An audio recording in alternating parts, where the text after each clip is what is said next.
You get to consciously decide what has meaning and what doesn't. You get to decide what to worship. Because here's something else that's weird but true. In the day-to-day trenches of adult life, there is actually no such thing as atheism. There is no such thing as not worshiping.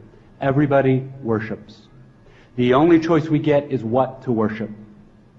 And a compelling reason for maybe choosing some sort of God or spiritual type thing to worship, be it JC or Allah, be it Yahweh or the Wiccan Mother Goddess or the Four Noble Truths or some inviolable set of ethical principles, is that pretty much anything else you worship will eat you alive. If you worship money and things, if they are where you tap real meaning in life, then you will never have enough. Never feel you have enough. It's the truth. Worship your own body and beauty and sexual allure, and you will always feel ugly. And when time and age start showing, you will die a million deaths before they finally plant you. On one level, we all know this stuff already. It's been codified as myths, proverbs, cliches, epigrams, parables, the skeleton of every great story. The whole trick is keeping the truth up front in daily consciousness. Worship power, you will end up feeling weak and afraid, and you will need ever more power over others to numb you to your own fear. Worship your intellect, being seen as smart, you will end up feeling stupid, a fraud, always on the verge of being found out.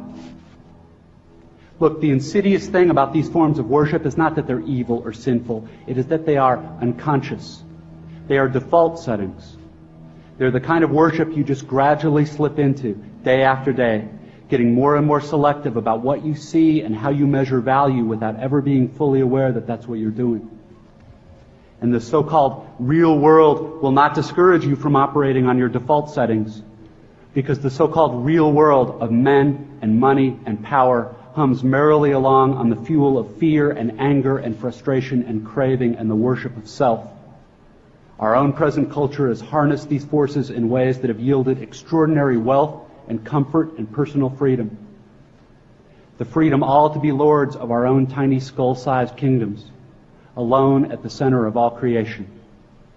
This kind of freedom has much to recommend it.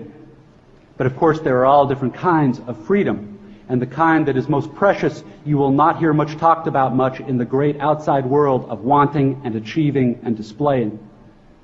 The really important kind of freedom involves attention and awareness and discipline, and being able truly to care about other people and to sacrifice for them over and over in myriad petty little unsexy ways every day.